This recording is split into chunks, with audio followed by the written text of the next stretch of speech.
And welcome to another exciting episode of The Energy That Surrounds Us. I'm your host, Michael. And yes, I was just playing with my ring light because I realized I was going to look ghostly and it was dark. So I was trying to fix it before we got started. So if you saw a little glitch on my screen, that's all it was. Nothing paranormal yet. So, with that being said, tonight is a very special episode. This episode was scheduled before, but due to life happening, we had to reschedule. So I am so blessed not only to have one guest, but she brought a guest with her as well. So I got two guests, and I am so proud, blessed, and grateful to introduce you all to King Mike L. and Sarah Paranormal. What's going on, Mike? Hey. I'm good. How are you? I'm doing good. You want to start at point one? Sarah did not bring me. Oh, here we go. Sarah, Here we go. you didn't bring me. No. I don't bring you. You don't bring me. That's the deal. You don't bring me. I'm not luggage. I'm not Samsonite, Sarah. I'm sorry, my girl. Sorry, Oh, no. Michael. Yeah, I hope you're prepared for the dynamic between myself and my partner. Is that better, Mike? King Mhm. Mike out. Yeah. Mhm. Because we can get a little, we I think we're known for our dynamic, for our bickering, if you will. What do Hey, you say? bring it. That's all I can say. Yeah, maybe. Maybe it's that. Yeah, I think so. Just a little bit. Yeah. So what's up with you, Mike? So I'm doing well. How is everybody on your guys' ends? Good. It is. I am in Tampa, Florida. It is sweltering here right now. It's just way too hot. But it's a good day. Sunny outside. Can't ask for more than that. Yeah, you can. You can ask for the sun, but not so much heat. Humidity. It's the humidity that's the issue. That's something that messes with your makeup and your hair, Mike. I Yeah, can well- see now. I can say Mike, and you're both Mike. This makes my life easier. I like a lot of cities. Or Michael, do you like Michael? I like. Oh, I'll I like, answer to either. Okay. I like a lot of cities, but I prefer the inside. So it's kind of like, which inside do I like the best? Oh, there's certain cities I like being inside more than I like being in other cities being inside. Yeah. And you visited me here and you weren't a fan of going outside. Why would I when they created inside? They created air conditioning. Yeah. It's inside. It's just, I can't. Mike, I'm not a camper. Never been a camper. I was never a paranormally type person. I was an Art Bell fan. That's what drew me to wanting to start a paranormal show, which then turned into, and it was just like one show out of like a bunch of sports shows. And all of a sudden, other people joined, and then this one came along. And we developed a bunch of different shows in that realm, and then now we're the butterfly, I guess, another butterfly move. We're going back to the three-headed Hydra, the paranormal, the sports, and then whatever the third one will be. But the paranormal thing has been. I started with no knowledge. I've almost done 3.5 years of it every Sunday, and then it was multiple hours, and then we got to meet all kinds of people from different places that I didn't know were somewhat famous or popular because I didn't know anything about it. Like, I had twins in 2003, so I was in a Wiggles bubble for about 4 to I don't know how many years. I didn't know anything about ghost stuff. So when I came out, everyone's all these ghost hunting and ghost stuff, and I'm just like, oh, let's talk about it. I like Art Bell, but yeah, I'm out of left field with all this. I mean, I now feel like I've earned my associates. I probably actually put more work into this than I've put into actually getting my associates, if you knew the story behind that. So what I'm saying is I've heard so much, and I've learned from cryptids, from the ghosts, from the spiritual, from the UFOs, to all kinds of people with different theories, and eventually you start hearing the same one click all the time. And on one of the very first shows, Sarah, I'm going to kick you now, I said, "Can it all be just related?" And I got laughed at by my co-host because I was the rookie. And now here I am, 3.5 years later. Somehow I aged 25 years. I still feel the exact same way. I think it's everything you think is related. Sarah, am I wrong or right? I remember that show, and I think I did agree with you because, Michael, when I met King Mike Owl, I was a guest on Legit Paranormal, and I was sitting in the driveway doing an interview at an investigation. The first time I was investigating this private home, and that home ended up being, we're having paranormal activity, but it ended up being more related to what we felt was alien activity than actually ghostly activity. And so I did start to sort of feel like everything was like connected in some way. It is actually, to me, I would agree with both of you that everything is connected. And what I find interesting is I had a lot of people asking me, like, what is paranormal, or is all you do is ghost hunting? And I was like, well, I have a friend that has an online newsletter. She's asked me for articles. Let me just write an article, because then maybe I can just say, hey, if you have this question, go read this article. Yeah. Well, after doing a lot of research and looking at a lot of sources, the bottom line that I came up with, the definition of paranormal is the study of anything unexplained. And I was like, a light bulb went off in my head, and I was like, my show went from strictly ghost hunting to open the floodgates and anything goes. And so that's amazing that you found somebody that would actually, because we did the show the other night. Yes. Where we started to go off. Here's what I like to do, Mike. I like to take things this way, knowing I want to get here. So I'll take it and I'll drive the car around, especially when I'm hosting. And we had a comment of this isn't paranormal. And I'm like, all right, well, let's stop. Let's explain the word. Let's break down what the thing is. And I'm like, it means weird, different than. I said, is this a different type of show than I would usually do? Yes, that makes it paranormal. So shut up. Like this. And by the way, we really butthurt that person, Sarah. They were very upset in the comments. Yeah, they left angry comments. We did sort of. So, Mike and I have come to a place. I don't know about you, but like as the podcast host, you can probably appreciate that. In this realm of podcasting, the paranormal realm of podcasting, there can be a lot of sometimes nonsense, sometimes ridiculous comments. We've just kind of started pushing back a little and just asserting ourselves more. And so, yeah, somebody was said, what does this have to do with the paranormal? And I believe we were talking about something that could have been on the verge of a conspiracy theory. So it was like, well, paranormal literally means para is the Greek suffix, like our prefix for to the side. So it's just to the side of normal.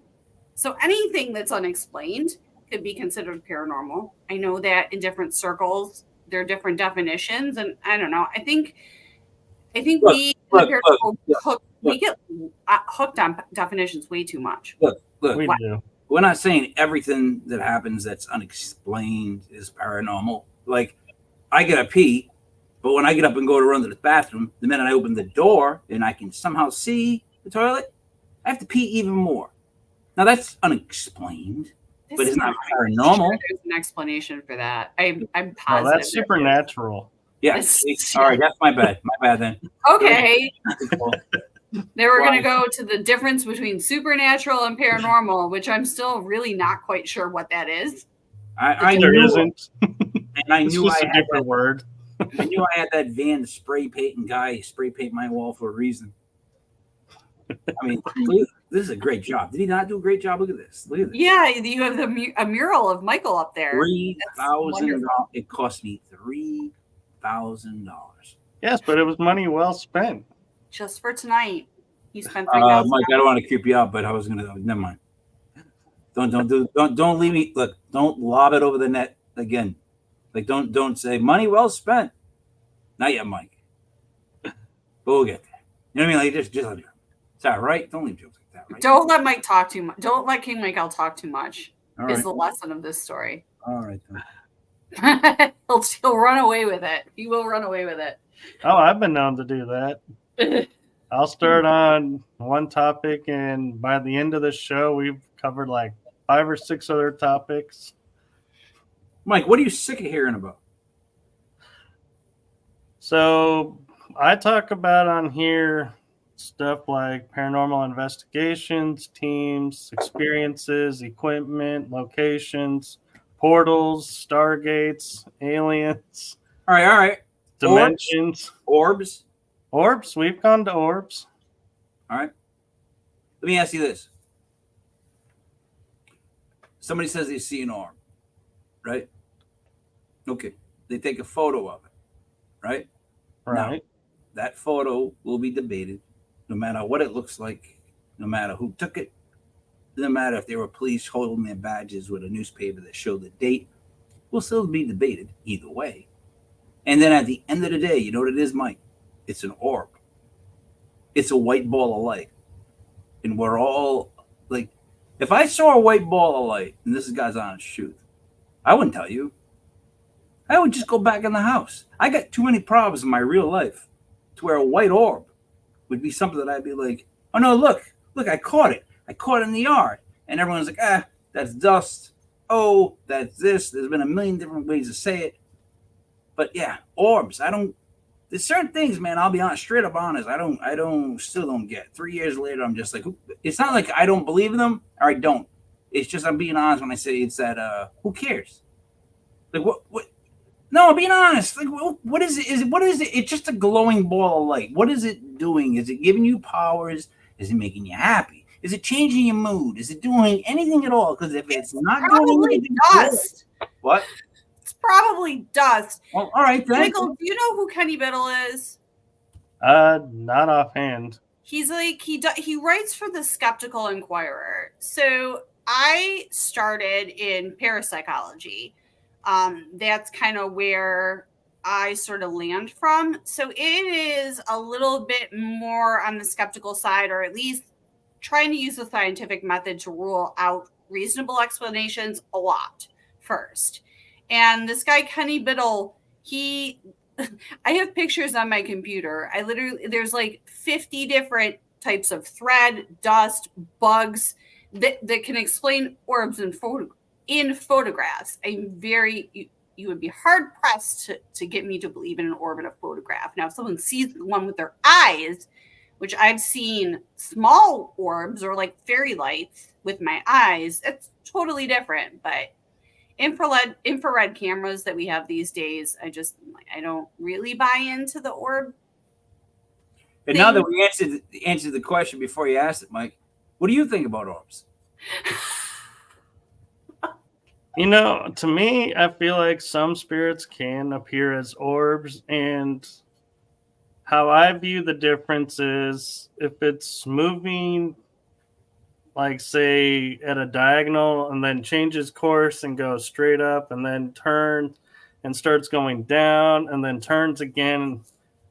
To me, I'm like, dust isn't going to sit there and make this pattern. Hey, Mike, don't ever get a job for Google Maps, man. But a bug could, Michael. On the second turn. You're like, if it goes this way, that way, this, don't ever give me directions to the beach. Sarah, if I ever get stuck and I'm looking for the beach and my GPS isn't working, don't ask Mike. Just for that. Just for directions to the beach. But I'm saying that if we're going to talk about orbs, a bug could change directions. Also, dust and fibers could, depending on if it's outdoors, indoors, and direction air is coming from. Like, I'm telling you, I'm a stickler.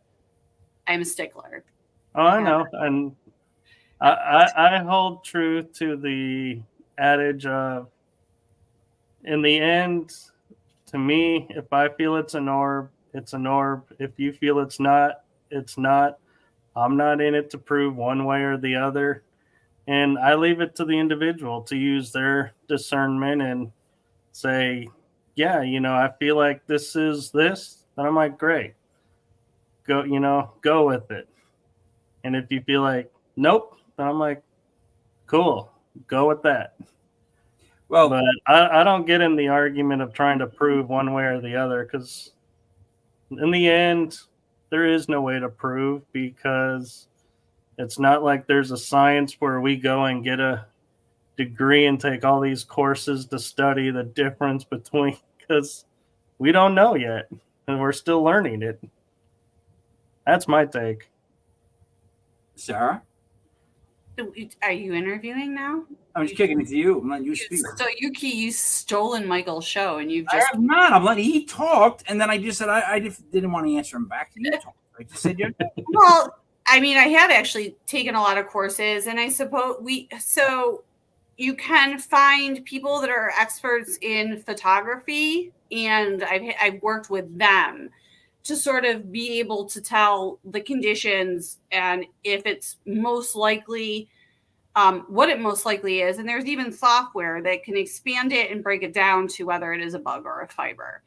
And I think the reason that I'm a stickler is because, Michael, my background is working with private people and private residences. And so I took that very seriously, because I don't want to tell people there might be something in their home if I really think that it's most likely a reasonable explanation, because I've seen how obsessed people can get. Like, say they saw an orb. I've had clients that put cameras in every room of their house trying to catch orbs, and they catch a lot of orbs. And if you're putting a camera in every room of your house, and every time the AC or the heat kicks on, you're going to see orbs. You just are, because the infrared cameras are going to pick up dust, fibers, or if you have animals, like especially. Oh my gosh. One time I was doing an investigation in an older couple's house, and the investigators were sitting around going, oh, look at all the orbs. Do you know where the camera was?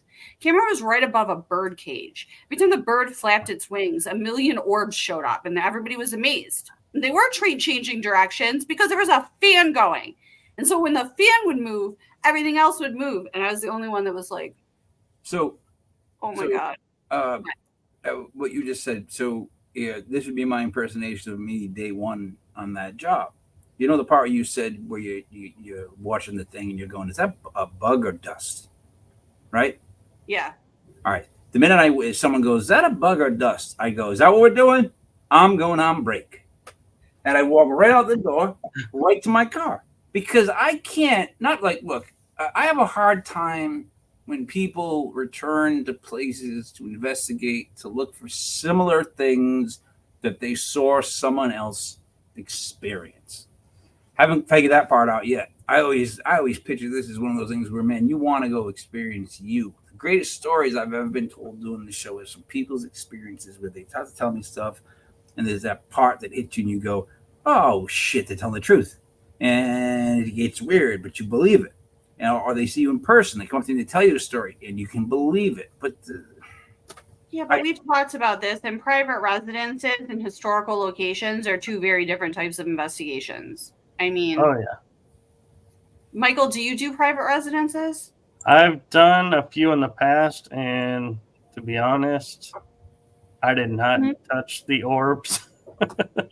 I kept to what we could 100% validate to, and if we couldn't, I was like, look, that's it. I can't say one way or the other. I'm not saying places haunted or not haunted. If I don't have something that I can concretely show and say, I could not explain this audio recording, or I could not explain this occurrence here through every scientific means that I have in my disposal, I don't say to the person, well, you got a spirit here. I'm like, something was there. I don't know if it's a ghost, Hey, Mike.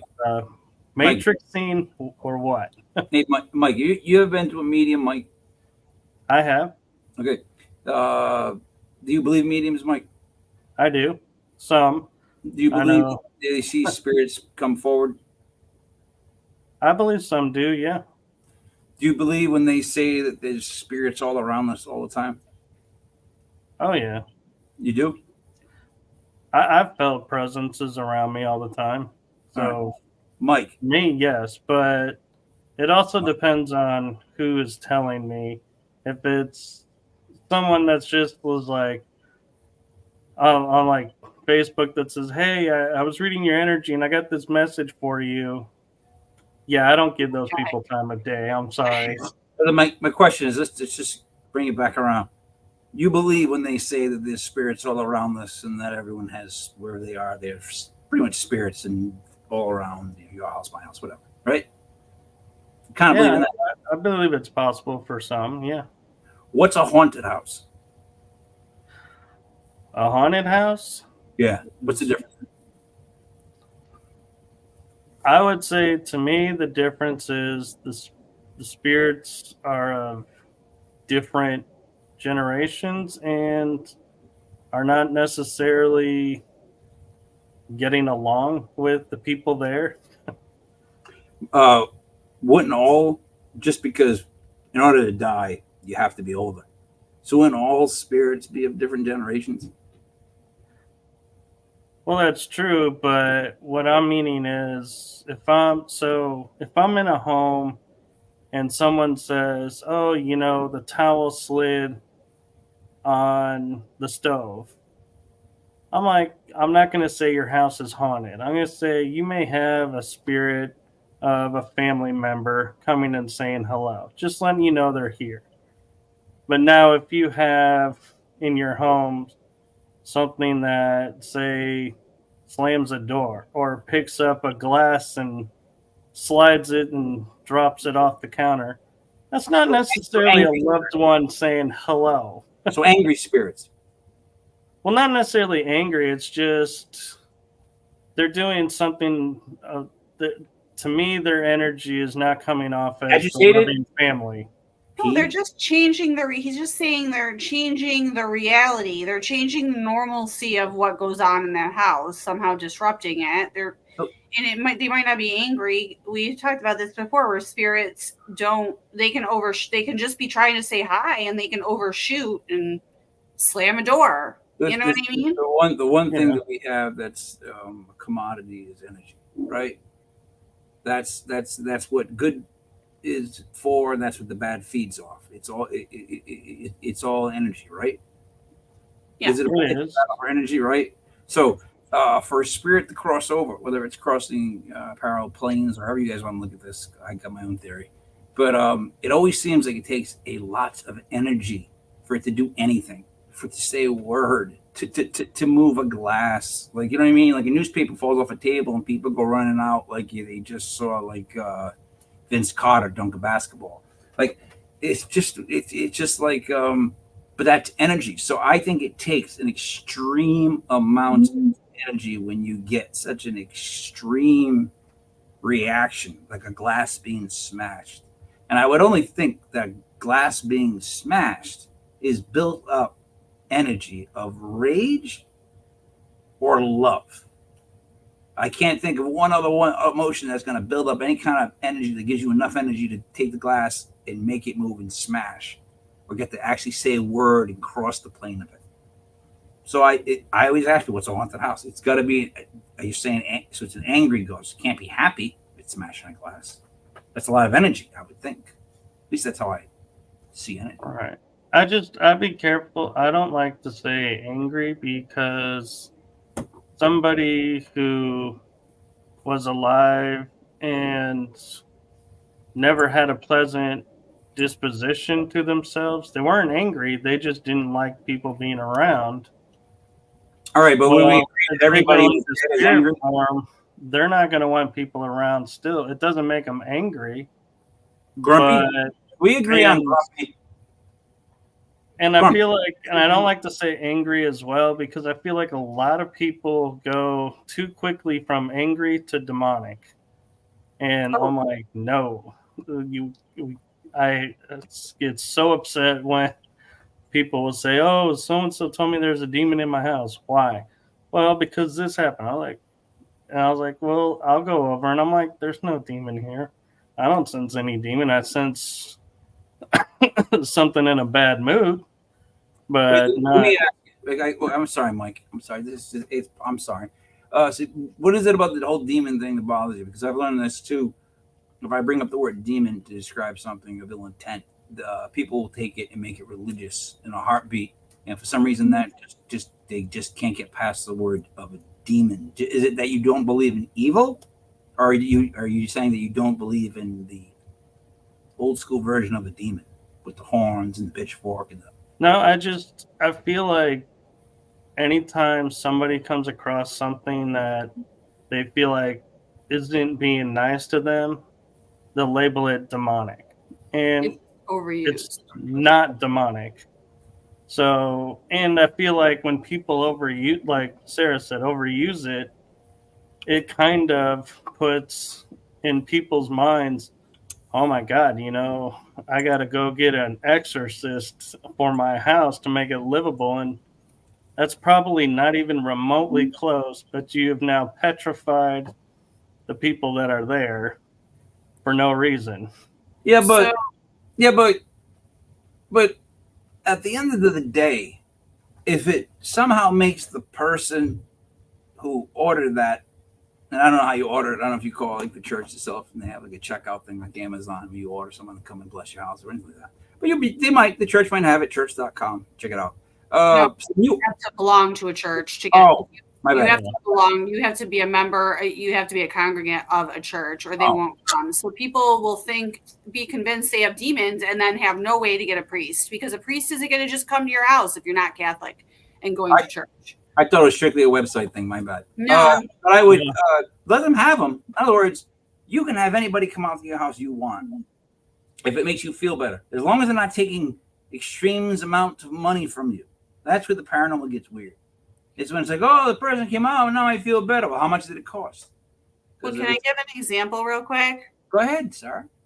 I had a case where we had a woman, and she was living in a townhouse, and she was sort of an agoraphobe. She didn't like to leave her house. Her home was like her sanctuary.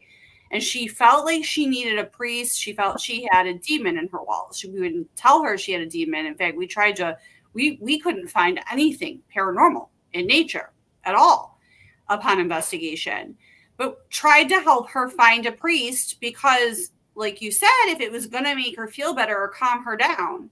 And the more we tried and realized you can't just get a priest to come to your house, like the more freaked out she got. So it actually affected this person's mental health, thinking that they needed a priest, and we could not get one, because you have to belong to a congregation. You can't just find someone to come out and do. First of all, you can't just find someone to come out and do an exorcism. There's all sorts of questionnaires. A mental health check has to be done first. It's like a whole process. Yeah, it's a whole thing. That study it and do it. But you've seen Major League, right, with Charlie Sheen? Ed Warren wasn't a priest, and he wasn't he was a self-made exorcist. Mike doesn't know of those people. Oh, I do. Ed and Lorraine Warren are. Everyone knows who Ed and Lorraine Nobody Warren are. doesn't know those people. That part of stuff. That's a whole. I don't know what you're talking about. The background, the history, the people behind the scenes. Oh yeah. The ones calling the shots. Oh no, we can't go there. No, we can't. I can't ever go there. You know why? Because I could get yelled at, because we get yelled at, Michael. I don't listen, Mike. I gotta be honest, right? There's one thing, and I have such. You know what proof I have when I tell people is I have life. Like even over the last year or so, year and a half. Now, what area are you from? I'm in Texas. Oh, well, God bless you. wish I was in Texas. The area that I'm at, we've got like this huge like problem going on amongst a bunch of people locally, and all this, that, the other. There's been all these different not conspiracies, but like, what's it called? Like, it would be on Extra, like something like that. Like, what are they? There's a ton of conflict around a very famous drama and like, all kinds of things and that, right? And people making public statements about where they stand and who they stand with. And bunch of movies made about it. No, but no, I'm talking about the arguments and all the problems that went on. 11 million TikTok viewers are angry. This is getting thrown at me. I got people from Britain that I'm talking to, which is England. They're going back and forth, right? It's all going back and forth. And man, the one thing I've done is I've said, like, this shirt's black. And I've just said it the whole time. And at first I had people that were saying, man, that's a white shirt. And then at some point they're over here going, that's yellow. It's like they're just willing to go wherever they can go to gain viewers. Yeah. But people that actually, here's a kicker, like them. And they don't like you. They don't really know you, but you're trying to get people to like you. I lost you like 5 minutes ago. No, how'd you lose me? Certain people will back you when things are going good for you. The minute things are not going good for you, they will say that I do not know Sarah Paranormal. I never worked with Sarah Paranormal, and she does moving forward. I want no part of it, and I'm out. That's what some people do. Nobody likes Sarah Paranormal. All the time. I do. Thanks, Michael. Yeah, but Mike, you know what? After a while, don't go there. Come on now. You need me. I stayed up till 1 o'clock in the morning designing T-shirts the other night. Oh, wait a minute. I just thought of something. What football team are you a fan of, Mike? That's a loaded question for me, actually, because being from where I'm originally from, I tend to go for the hometown team. So that would be the Bears, is the team from around there. But where I'm at now, it's kind of like, if you don't like the Cowboys, you're going to find yourself on the street a little messed up. They take football very seriously here. Yeah, you know what? I understand. Cowboy fans and the Cowboys organization, they do take football seriously every single year until the first week of the playoffs. Then they don't take it serious. They goof around. They're the best team in the last 10 years, right? Talent-wise. Holy Christ. Best defensive player in the NFL.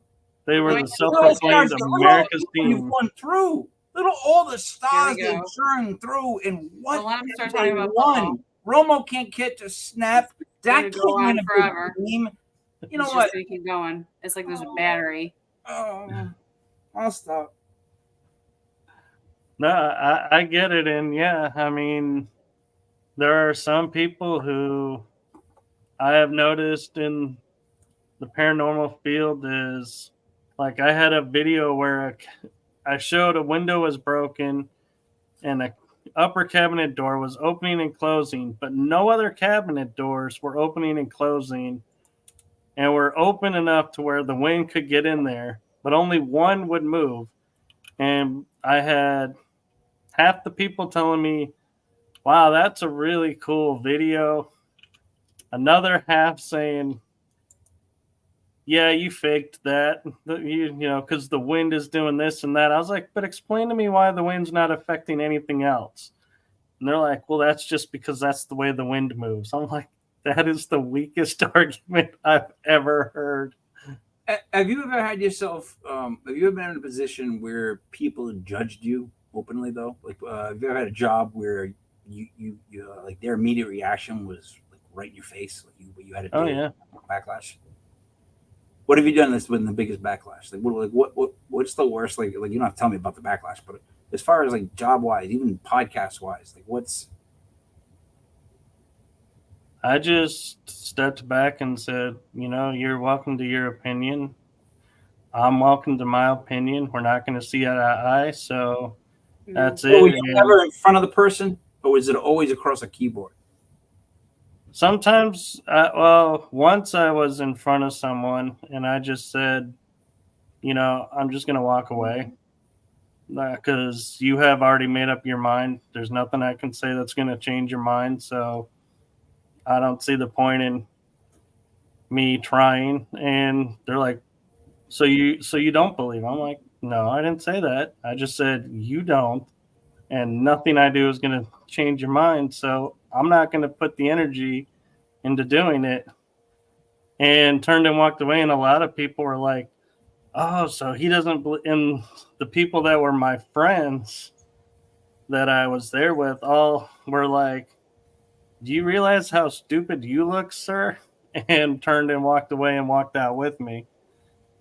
And I was surprised because I was thinking, okay. And I had another instance where somebody flat out accused me of something using the show for publicity. And I was like, that's not what I do. And that's not me at all. And we run an investigation, and I walked out of the room, and the person who was there in charge of it, I pulled her aside and I said, look, me being here apparently is making everything uncomfortable, so I'm going to head home.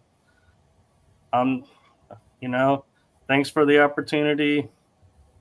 And she was like, no, stay. It'll blow over. So I was like, all right. So I stayed, and I just kept my distance from that person and didn't interact with that person unless they were in with the group. And I was nice and cordial. But believe me, I was biting my tongue because I was like, this is so uncomfortable. But nope, I'm going to rise above, like I've been taught is, just be yourself, let it go. They're doing what they're doing, just be you. So I tried my best to investigate and pulled myself away from that group, and came to find out they went through a similar thing that I went through. So we're very apologetic and wanted to, say, yeah, come back into the fold. But then I'm like, okay. And then I see, oh, we're investigating here and there. And I'm like, I was never told. So I'm like, am I really in the fold or am I not? But I don't do paranormal investigating with teams anymore. I kind of refuse to for a lot of those very reasons. You have been talking the whole show. Put your hand down. I have a question. Just I need something. I don't. Mike, I'm an old Italian from the Northeast. Are you just being nice? Are you being serious? Like, are you really being serious? Like, you didn't tell anybody to go themselves. You didn't tell anybody no. making you uncomfortable. Watch how more uncomfortable you get. Like that No, I'm being serious. It wasn't one part of you that has it in you, huh? That's better. Believe me, I have it in me, but I've learned from experience growing up that when I unleash that, no good comes of it. So I just figure when that moment comes, I just am like, you know what? If I go in and start playing this game with this person, I'm lowering myself to their level. Never compete. Never compete. I agree with that no one's going to win this. So I'm like, you know what? I'm just going to stay up here where I'm at. And if you're uncomfortable, that's fine. I'll just do my thing, go on. But and to answer your thing, Sarah's, I am on my own too now. I don't really have like a team shirt that I'm like, I'm on this team. Is I'll work with teams and I'll collaborate, but I don't consider myself on a team. I started a team when I moved to Florida, and I did that for a while. We strictly did private residences, and I had a good time. I felt like I did a lot, and then it just became, where like I said, King Miguel had me on as the guest while I was running that team. And then eventually he asked me to start podcasting and as he started training me to be a podcaster, I realized that maybe I was more, instead of being a paranormal investigator first, I feel like now I'm a podcaster first. And instead of, I'll investigate places for fun. Like, I don't want to be responsible for private residences anymore. That's just way too much responsibility.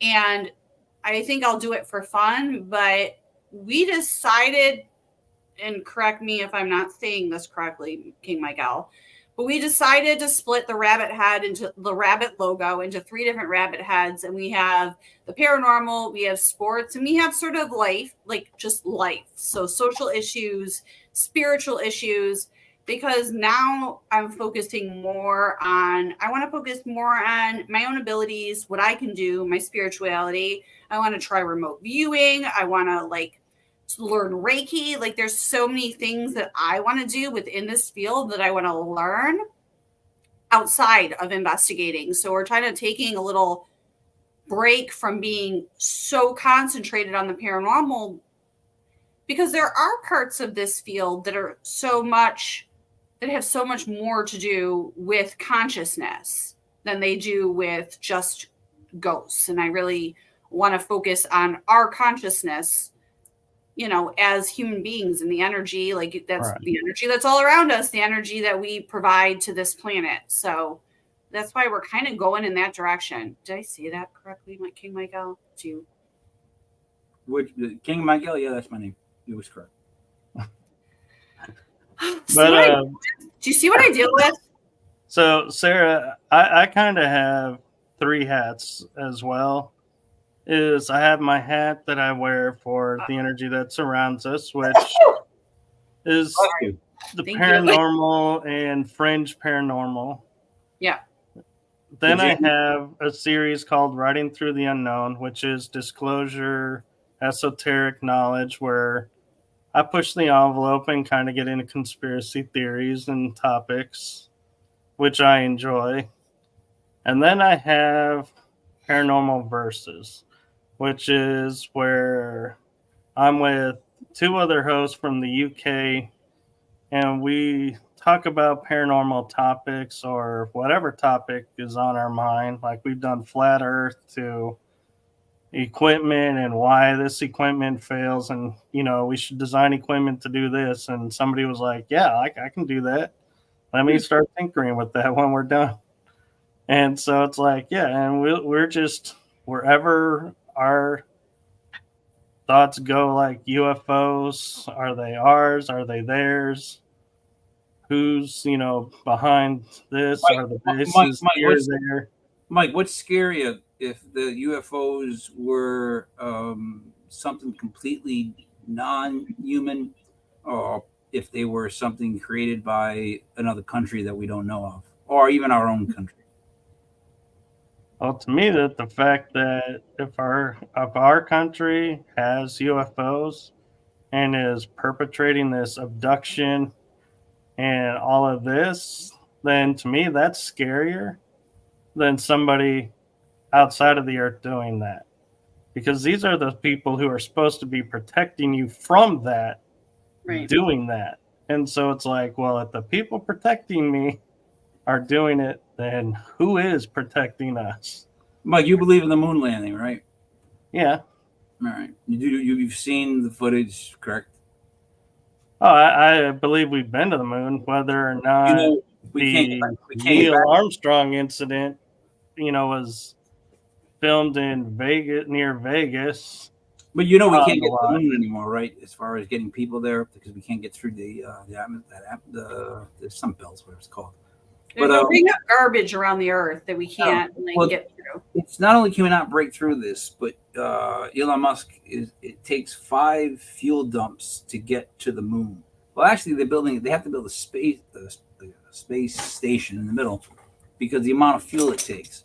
And then you look at the amount of engines they're using to get there and how heavy the thing's going to be to break through the atmosphere and not burn up, whatever, all this stuff. And then you go back and look at the one they made in the 70s. And it's like me on a moped and you in a Lamborghini. It's absolutely ridiculous. And then on top of that, we're to believe that every bit of information that they had on that is gone. Right. That technology. I don't buy that. Wait a minute, somehow that technology, which technology just doesn't ever go away, is gone. And that's fine. It's gone. And personally, I feel like as much money as we put into the quote NASA project, because NASA was originally supposed to be underwater exploration, and then decided we're going into space. So the fact that we use the same equipment from the 70s today just shows the scientists are getting paid to do absolutely really nothing over there, because you can't tell me nobody has figured out until Elon Musk and all the rich guys wanting the contracts figured out, hey, we can retrieve our boosters and reuse them. We don't have to build all new ones. The rich guys are motivated, though, because the thing is those are going to be the people that can afford to escape when we finally ruin this planet. Like, they know that they need to find somewhere else. The lunar capsule was only a biggie, and they had a dune buggy. Oh, God. Come on. And then I'm led to believe that it took all those rockets and engines and whatnot to get to the moon. There's something incorrect there. Then once it lands on the moon, because the moon is 1/6 the gravitational pull of the Earth, somehow we only need like a garage, like a lawnmower engine to get off the moon and go all the way back to the Earth, because we don't have those. We hook up with the rockets in the midway through. No, somehow the lunar capsule that has a dune buggy in it just goes poof, like it's on a string, and goes all the way back. What a waste of gas. That's the point. No one has ever led you to believe anything, because you don't listen to anybody but yourself. The Eagles no one led you to believe poop. No one led you to believe anything. I was anticlimactic. Very anticlimactic. So to me, the biggest thing that shows NASA is hiding something with the moon. Whether or not we've been there or not, that's not what I'm referring to. But if you think about, okay, the Earth and the moon, both spheres. Oh, here we go. We have satellites around the Earth to communicate, right? But when you go to the moon, the shuttles cannot communicate with the Earth on the backside of the moon when it's going around there. So nobody's thought to drop a satellite there to link up so that we can communicate in all these years. That's where I say there's something about the moon they don't want us to know, because we made the technology to talk around the world here, but we can't make the technology to talk around the moon. Look, I don't know if listen, isn't it weird the moon, the sun are perfectly away from us, that they're spheres, and they cover each other at times. They're perfect. It's almost like playing that game at the carnival, cover the circles. It's ridiculous. And then all these planets are all circles. They don't cover each other. It's a shadow. They're all circles. Everything's a circle. Like it's like a con game. I don't even believe. Listen, first off, I don't believe in carbon dating. I don't know if I believe in the moon anymore. I don't believe. You believe in math. You believe in math, though, right? Correct? You believe in math, Mike. You believe in math. Well, you know, I did until I went to calculus in college. When calculus, the first day of the teacher goes, so 2 minus 2 does not equal 0. And I was like, my first thought was, I spent 12 plus years in school learning 2 minus 2 is 0, and now you're telling me that's wrong? Wait a minute, time out. You didn't tell the calculus teachers that they were wrong? They put an equation on the board and they showed how it's like 0.00000.1. It's not a full 0. And I was like, oh my God. I hate math. Yeah, it's not the math, but what I'm referring to is the Pythagorean theorem. So mathematically, you can put those numbers into a picture, and you know what it looks like? A conch shell. It's a spiral, a perfect circle. That is what the universe is made of. Right. It's like it all goes, it's all math. When you go down to it, it's all zeros and ones and dots, and they are spherical. But that's, I mean, the Earth is round. I mean, it's just why do we have a hard time with this shape? I don't understand. I don't. It's making me sneeze. Because I think we're in a time frame, and this is my personal opinion.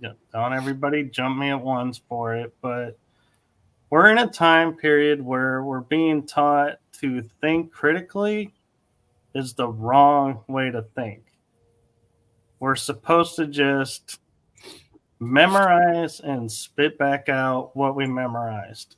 They don't want us critical thinking. And I learned this when I was in school and trying to, because I couldn't become a humanities professor because they didn't have the program like I thought. So I went to the path of becoming a teacher, and they were like, we don't want you to teach this unless it's on the standardized test. Oh, yeah. Everything is to pass that test. And I'm like, so critical thinking, they're like, no, everything is to memorize to pass this test. If you can't prove in 3 ways on this list, you can't teach it. So I was like, this is bogus. This is not education anymore. Yeah, but that whole math stuff is all. You ever hear that 13 times 7 is 28? You know that, right? 13 times 7 is not 28. No, it's not 28. Yeah, no, the. No, you can't. So. Oh my God! 7 times 13. Can you see that? Can you see that? 7 times 13. Yeah. Right? So Sure. 7 times 3 is Mike. 7 times 3 is 21. All right. 7 times 1 is. 7 times 1 is 7. Plus 21 is 28. All right. So that's one way to show it. Not that. Wait. You don't believe me? You don't believe me? No, I believe Wait, you. hold on, because I don't want to make Mike feel like I'm doing this. No, but the thing No, is, I get where you're going. It's just I'm like, not my how you use mind, I'm multiplication. like, that's not All right. mathematics. All right. I wrote out Mike just to make it easier because I'm gonna do it in addition. He's messing with.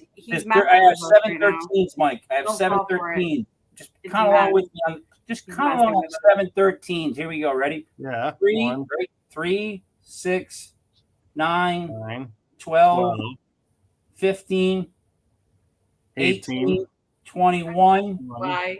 22, Why? 24, 25, 26, 24. 28. Why? That's in addition and multiplication, Mike. 13 times 7 is 28. That's Don't- about as good as the math is as your calculus teacher who told you 2 minus 2 is I knew it was going somewhere that was a Zero. joke. I kneue it was going somewhere that was a joke. You got to watch him because everything, like when he said he drives the car around, like Mike's setups for jokes are legendary because they take so long and you have no idea where they're going. I don't either. And that's for sure.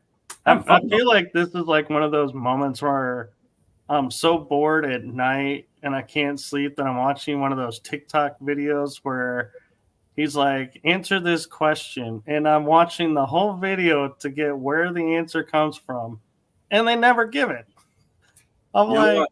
I Welcome saved to it. my why did I life. sit there Welcome and to my listen? life. He's a master at talking a lot and not Mike. giving any answers. It's Mike. like his whole thing. Confusion and awkwardness could give off vibes. I would bathe like a Marvel comic supervillain. I would just stand there, Mike, like this. Confusion, right? Oh, and awkwardness. Oh, just sit there like this. I really would, man. I don't know if anybody would pay attention. I would still do it No. with No, this they incredible mural that I got for $3,000. You know, Sarah, the sad thing is, as much as you're over there saying no, I can think of people who would be going yes and bowing and like worshiping the ground he's on. No, don't tell him that. Oh my God. What are you trying to do to me? Listen, yes, Mike has fans. He does. We do have podcasts. We want people to watch legitpodcast.com Mike is very entertaining. He's been an entertainer for a long time. If he hasn't told you yet, he was in a band, a popular band. He's been an entertainer his whole life. And he pointed out he was a comedian. So I knew. Yeah, he's that too. He's that too, even when we don't want him to be. None very good. You don't have to do this. You don't have to do it for, I don't know how many shows, Mike. How many shows are you and I going to be on together now? I didn't even count. I think I have the Never list. mind how many have. But I have to work around this so that I can even speak. Mike, she's not asking how many you've done. She's asking how many are yet to come. Yeah, we're going to be doing Legit tonight. What, sir? We're going to be doing Legit tonight, which is going to be our talk show, our variety show. Mm-hmm. We're going to be doing the Legit news together. Mm-hmm. We're going to be doing Legit clips together. Mm-hmm. Then we do Legit Paranormal on Sundays, and that's just what I have for now. So I have to sit with you and prep with you for 4 different full shows, and we're filming skits and stuff now too. So it's like, I can see why you think that, Michael, but I have to watch Mike. I have to deal with miking. Mike, you just saw what I deal with. Oh, so much. God. Mike, he was so offended that you gave me a compliment. She had to dial back to make sure everybody out there knew what Sarah Parah actually does. Well, Mike does get compliments that might have his fans, but when it comes to 98% of the work, it's me. It's Sarah Parah. It is Sarah Parah Normal that does all. You just show up and steal the show. A funny thing is I actually have a theatrical background myself, and so I started investigating with some friends who they go and do all these really cool videos, and so I started going with them to locations, and they're like, well, we're going to go do our B-rolls, which means they're going to go start filming the pre-show stuff and all their little videos for the ads. And one day I finally said to them, I was like, do you guys need help? And they were like, well, okay, if you want to help, you can. And now it's like I actually get to be a part of it. And I'm like, I find as much fun doing the B-roll footages as the investigation and the podcasting, because it lets the creativity out. Without doubt. You can't be totally serious all the time. You can't. King Miguel does write all of our music that we use on Legit Podcasts. Like, he does all of the music. How many songs do you have now, Mike? How many? As far as podcast, 300 available for podcast themes. I'm over 300. I'm over 3. Over 300 songs. Yeah. Wow. It's crazy. Yeah. It's crazy. No, but that's nice because you can put whatever song you want. You can mix up the intros, and I do. You don't have to fight YouTube saying copyright, which nope. That's why everybody out there in podcast I can make you a theme song originally, or you pick one of our 300, and you don't have to worry about licenses. You can just use good too. They are good. We switch it up. We switch it up. He switches it up every week. He does a new intro video for every show with a new song. So it's, now we're also playing.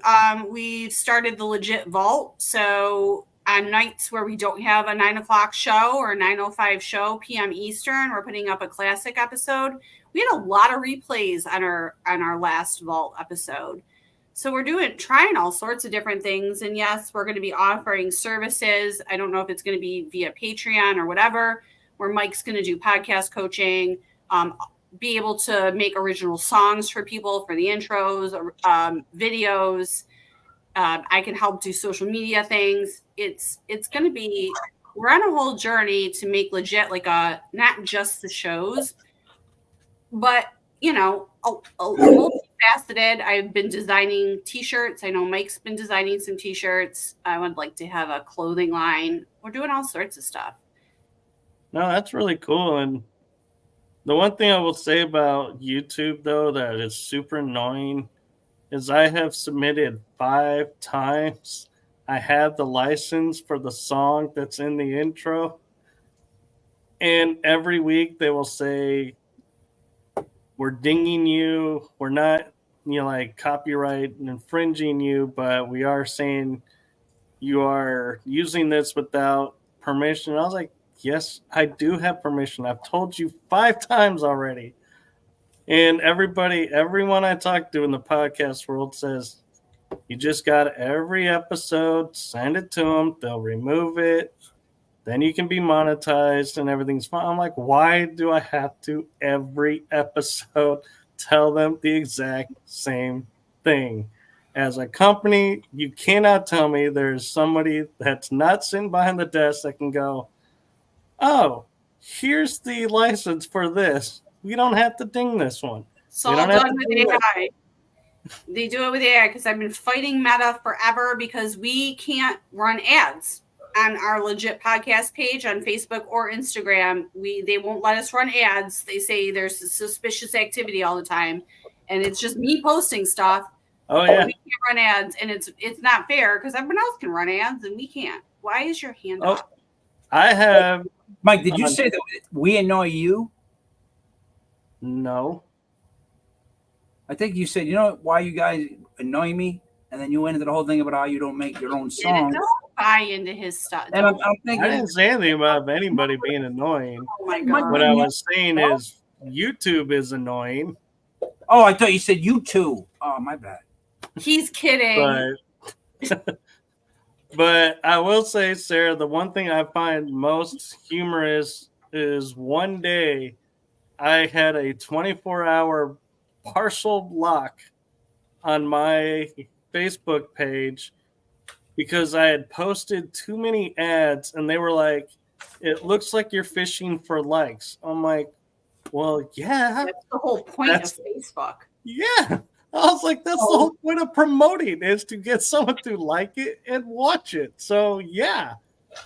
But the thing I always like to tell people that is so funny is my very first stint in Facebook jail on my very first account was because I tried to make too many friends at once.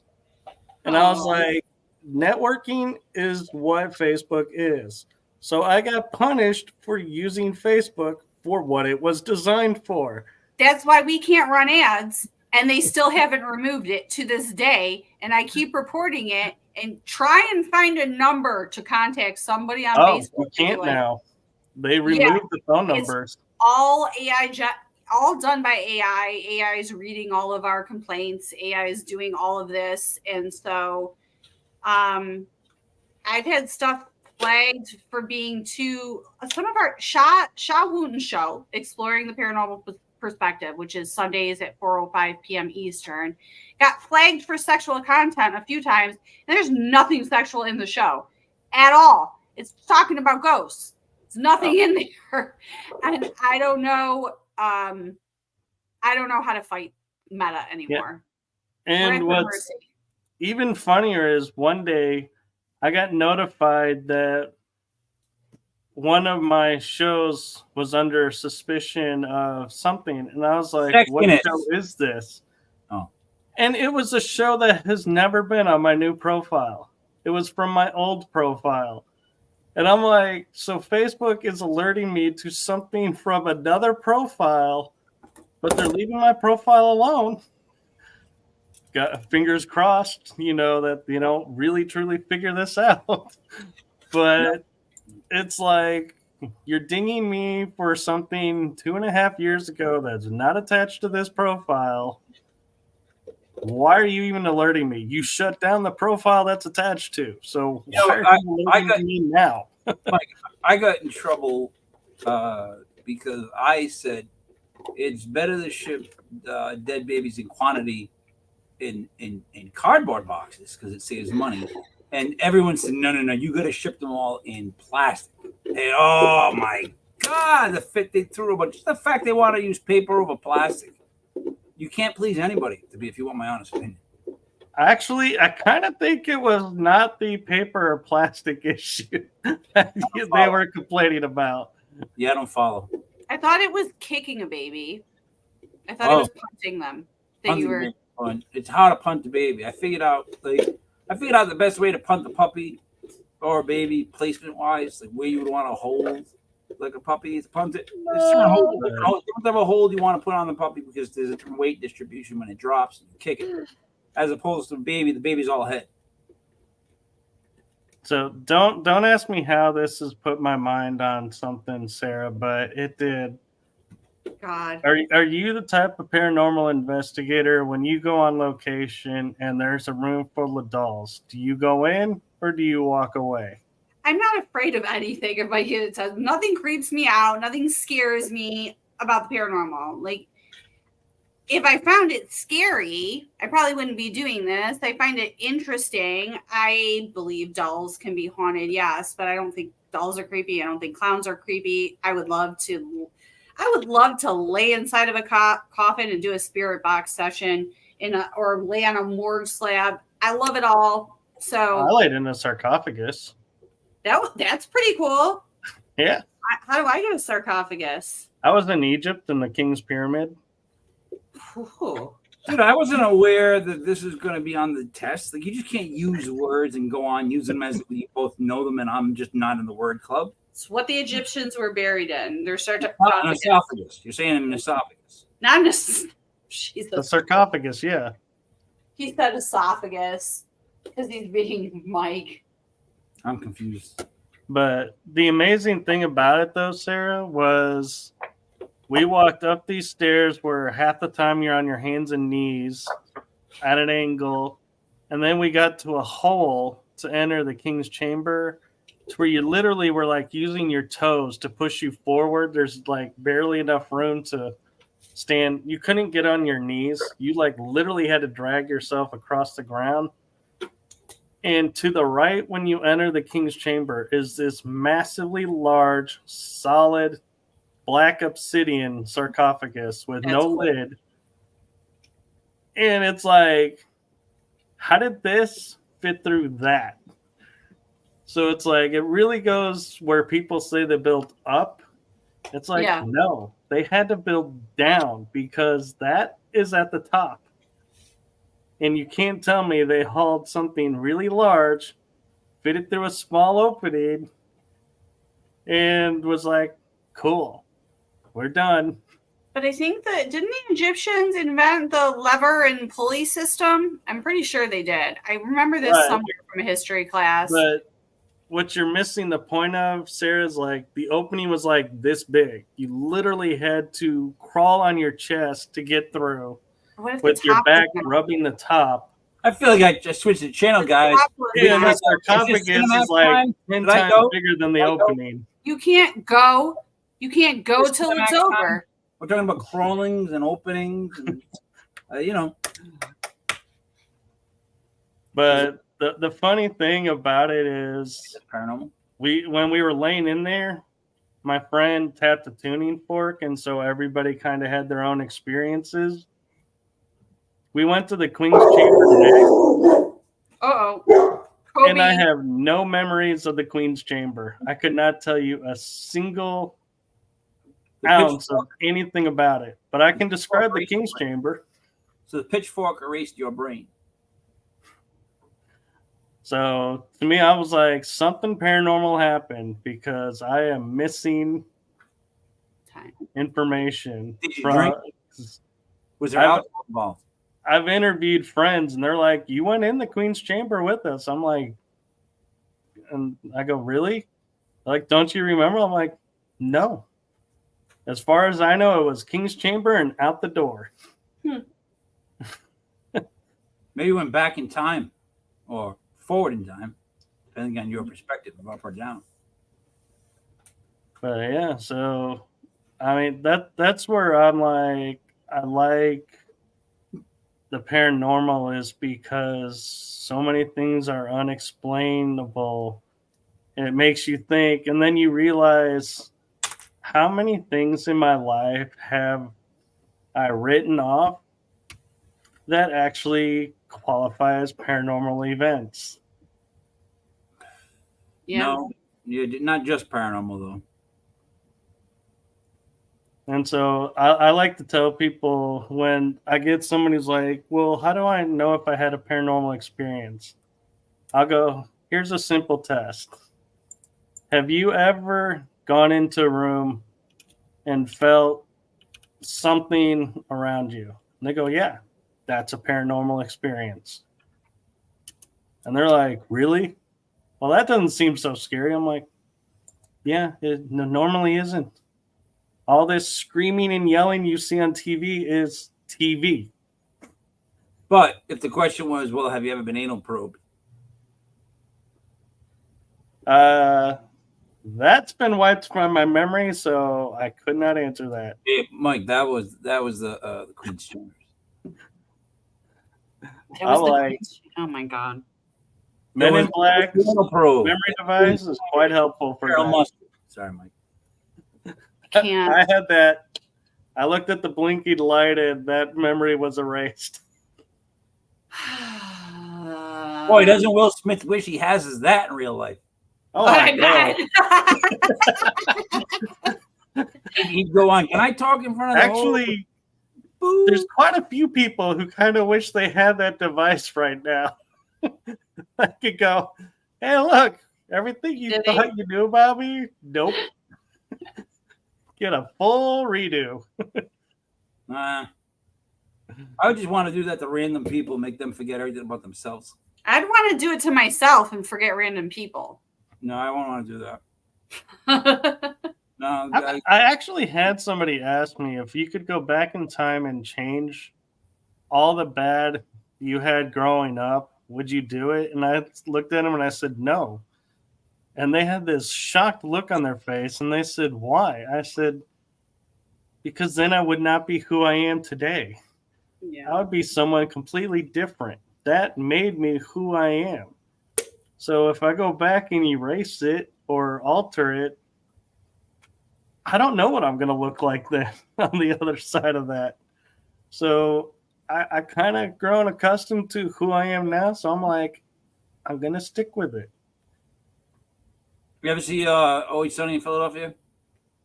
I'll be honest, I've seen maybe 2 or 3 episodes of it.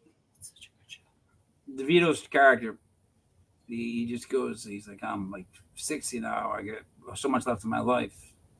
I'm going to get freaky. And he just, it's like, hey, live it up, my friend, live it up. Hey, I don't mean to chat and screw, but I get gigantic dogs that got to go outside. And if I don't do so, I might get eaten. Yeah, and I just realized we're over the hour, so yeah, I got lost in the conversation. I'm sorry I missed it. Oh, that's fine. I don't want to get eaten. No, I totally understand that. And so thank you guys for coming on, and thank you for being patient with me to make the schedule work. I appreciate you. Thank you for having us on. Hopefully everybody can come check out Legit Podcast, DOTCOM. That's our Instagram, Facebook, and TikTok. And legitpodcast.com is our website where we do stream all our shows live on our website as well. And now you can check out legit merch on our website. So, and Sarah does 98% of the work. Yeah, I do. And as an added bonus, in the description are all the links aforementioned. So you can just highlight, copy, and paste, and go right to it. Thank you, Michael. We appreciate you. Thank you so much for having us on. It was fun. Thank you. Yes, it was fun, and we'll have to do it again. And have fun with your guys' show tonight. Awesome. Jindan. From all of us here, have a great night, great day, great afternoon, wherever you are in the world. Make it a great one. Fill it with love and laughter. And anything you guys want to add for anyone watching this, kind of like a golden nugget? Mike's the only person I talk to. Oh, give me a break. Don't sweat it. Don't sweat the small stuff. Let it all play out. Just let it all play out. There you go. That's great advice. Yeah. So approach each day with love and light, and don't sweat the small stuff. Let it play out, because you never know the ending you assume is coming may not be the ending you get. It may be even better. Sweat the big stuff, though. It might kill you. Definitely true. Always watch out for them. All right, so good night, everyone. Good night.